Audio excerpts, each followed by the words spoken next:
Assalamualaikum warahmatullahi wabarakatuh. Perkenalkan, nama saya Heru Abdillah dengan NIM 161031261121 dari jurusan Manajemen Reguler B dengan mata kuliah Komunikasi Bisnis. Pada kesempatan kali ini saya ingin mempresentasikan tentang working in teamwork, bekerja di dalam tim. Oke, selanjutnya akan kita jelaskan melalui video animasi berikut ini.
Edukasi kali ini kita akan mempelajari bagaimana membangun kerjasama tim yang baik dan kolaborasi kelompok dalam rangka menghasilkan kinerja yang terbaik. Kompetensi manajerial melalui Assessment Center di lingkungan Kementerian Keuangan. Mari kita pelajari sama-sama dan selamat menyaksikan. Kerjasama tim dan kolaborasi yaitu kemampuan bekerja sama dengan orang lain untuk mencapai tujuan bersama.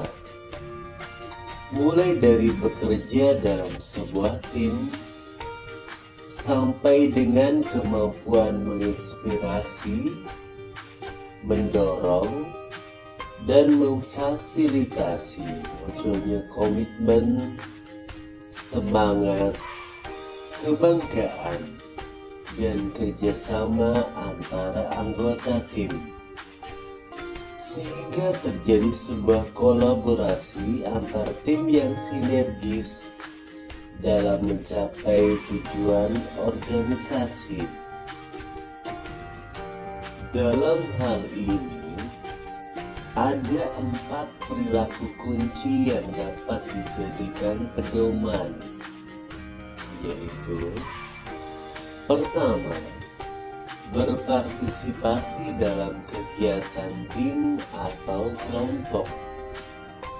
Kedua, berkontribusi dalam kerja tim atau kelompok. Ketiga, memfasilitasi kerja tim atau kelompok menjadi lebih efektif dan efisien. Dan keempat, membangun kolaborasi tim atau kelompok dalam rangka menghasilkan kinerja yang terbaik. Mari kita bahas satu-satu setiap perilaku kunci tersebut.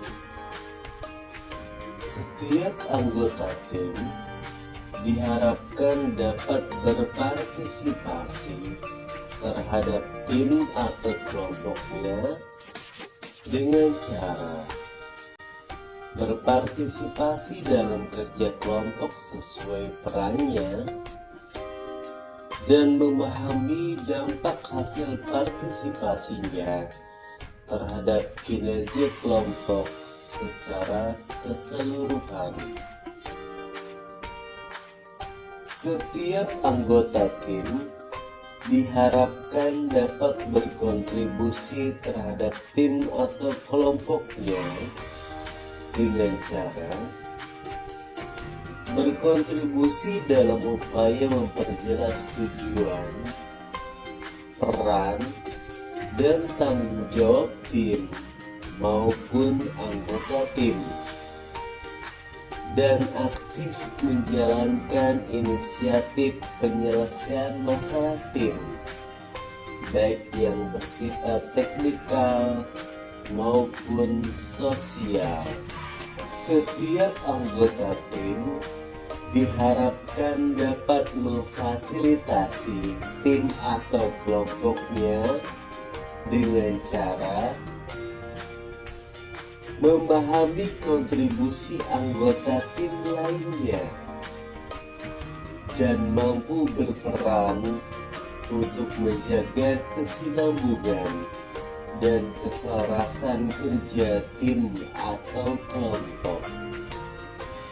Setiap anggota tim diharapkan dapat saling berkolaborasi dalam tim atau kelompoknya dengan cara membangun sinergi kerja dalam kelompok yang mampu memanfaatkan setiap kelebihan dan keunikan dari setiap anggota kelompok, serta membangun jaringan kerjasama antar kelompok kerja sehingga menghasilkan kolaborasi yang saling menguntungkan bagi masing-masing kelompok. Demikian seri video edukasi kali ini. Sampai jumpa di seri video edukasi selanjutnya. Visi dan misi individu. Nomor 2, membangun rasa saling percaya. Rasa saling percaya menjadi syarat mutlak untuk bisa membangun kerjasama tim yang solid. Karena tidak akan ada kerja tim yang sukses jika anggotanya tidak saling percaya. Akhirnya seluruh anggota hanya bekerja masing-masing secara individual. Rasa percaya ini akan menegaskan bahwa tugas yang diemban setiap orang pasti berbeda kadarnya. Setiap anggota tim akan yakin bahwa tugas yang dibebankan kepada rekan satu tim akan terlaksana dengan baik dan sesuai kemampuan masing-masing. Nomor 3, intensif berkomunikasi. Jangan pernah anggap sepele masalah komunikasi. Ketika komunikasi sesama anggota tim macet, dipastikan kerja tim akan berantakan. Karena setiap orang tidak mengerti apa yang harus dilakukan. Karena itu, lakukan komunikasi secara intensif, baik melalui meeting pagi atau pertemuan lain yang dilakukan oleh seluruh anggota tim kerja. Sehingga setiap orang akan mengerti tugas dan target yang harus dilaksanakan. Komunikasi antar anggota tidak perlu harus selalu bertatap muka ya Sobat Ngobi. Saat ini sudah banyak aplikasi komunikasi yang bisa digunakan. Sebut saja WhatsApp, BBM, Line, atau yang lainnya. Manfaatkan fasilitas tersebut untuk menjalin komunikasi intensif antar sesama anggota tim. Nomor 4, adakan kegiatan bersama. Tak kenal maka tak sayang, bagaimana bisa menjalin kerjasama dalam tim jika setiap orang yang ada di dalamnya tidak saling mengenal? Karena itu, dalam usaha membangun kerja tim yang solid, mutlak harus sering melakukan kegiatan bersama, khususnya hal-hal di luar pekerjaan. Mulailah dari yang ringan seperti makan siang bersama, bisa dilakukan di kantin kantor atau pergi ke rumah makan yang telah disepakati bersama. Adakan kegiatan berolahraga bersama yang melibatkan seluruh anggota tim. Mungkin bisa langsung diterapkan dengan berjalan kaki di hari Minggu di acara Car Free Day. Kegiatan di luar pekerjaan ini akan membentuk chemistry kerjasama yang kuat di antara sesama anggota tim tanpa Sobat Ngobi sadari. Nomor 5, buat sistem penghargaan. Pacu motivasi bekerja seluruh tim dengan membuat sistem penghargaan. Siapapun yang punya prestasi layak diganjar dengan reward. Inti dari pemberian penghargaan ini adalah agar seluruh tim merasa kerja keras mereka dihargai oleh perusahaan. Selain itu, dengan sistem penghargaan, anggota tim yang lain pun akan terpacu untuk memberikan yang terbaik. Sehingga diharapkan nantinya semua akan bekerja secara optimal dan mampu mencapai tujuan secara bersama-sama. Ada banyak bentuk penghargaan yang bisa diterapkan, dari mulai membuat label karyawan terbaik bulan ini, karyawan dengan penjualan terbanyak, atau bahkan pemberian bonus di luar upah yang diterima setiap bulan. Nomor 6, pahami peran dan tanggung jawab. Seperti sebuah tim sepak bola, setiap anggota tim juga punya peran dan tanggung jawab yang berbeda. Hal ini harus benar-benar dipahami oleh seluruh anggota tim. Jangan sampai semuanya ingin jadi kiper atau semuanya ingin jadi striker. Bisa-bisa tim Sobat Ngobi bakal kebobolan terus. Membangun kerja tim yang kompak dan efektif pasti butuh pemahaman tentang peran dan tanggung jawab, sehingga mereka bisa lebih fokus dalam menyelesaikan tugas masing-masing. Nomor 7, tingkatkan kompetensi tim. Seperti halnya peran dan tanggung jawab, tingkat kompetensi yang dimiliki tim pun pasti berbeda. Jika ternyata tingkat kompetensi antara anggota tim terlalu jauh perbedaannya, saatnya untuk meningkatkannya melalui pelatihan. Pastikan kompetensi yang dimiliki setiap anggota tim memang sesuai dengan pekerjaan dan tugas yang menjadi tanggung jawab mereka. Kalau memang kemampuan yang dimiliki masih belum memenuhi ekspektasi, bisa menghubungi Departemen SDM untuk mencari pelatihan yang sesuai. Ingat Sobat Ngobi, kerja tim akan bisa berjalan dengan baik dan sukses jika masing-masing anggota memang punya kompetensi yang sesuai dengan pekerjaannya. Nomor 8, saling menghormati dan menghargai. Perbedaan pendapat dan perselisihan adalah sebuah hal yang wajar terjadi dalam sebuah tim. Justru dari perbedaan itu, tim akan semakin kaya dengan ide dan pemikiran yang bisa memudahkan jalan menuju target yang dicanangkan. Tentu saja selama masing-masing anggota bisa saling menghormati dan menghargai. Menghormati pendapat orang lain yang berbeda, menghargai hak-hak orang lain dalam mengemukakan pendapat. Rasa hormat ini nantinya akan membentuk semacam rantai penghubung yang kuat di antara sesama anggota tim. Sebesar apapun perbedaan yang terjadi, tak akan mampu mengikis kekompakan tim jika rasa saling menghargai dan menghormati sudah tertanam mendalam di dalam diri seluruh anggota. Nomor 9, miliki komitmen yang kuat. Untuk membentuk sebuah kerja tim yang kompak dan solid, dibutuhkan komitmen yang kuat dari setiap anggota. Karena setiap orang akan saling menopang kerja anggota yang lain. Satu orang pincang, maka proses kerja pun tidak akan maksimal. Pincang bukan hanya dalam hal fisik, tapi lebih kepada spirit juang dan komitmen bersama untuk mencapai tujuan. Ketika ada anggota yang menurun semangatnya, hal ini bisa berimbas buruk kepada anggota yang lain. Karena itu, setiap anggota tim harus bisa saling menyemangati rekannya yang tengah menurun performanya, sehingga mereka bisa selalu berada dalam level yang sama dalam menjalani tugas yang dibebankan. Tidak ada lagi yang tertinggal karena tidak mendapat perhatian dari rekan kerjanya. Nomor 10, melakukan evaluasi rutin. Kunci sukses sebuah kerja tim adalah evaluasi.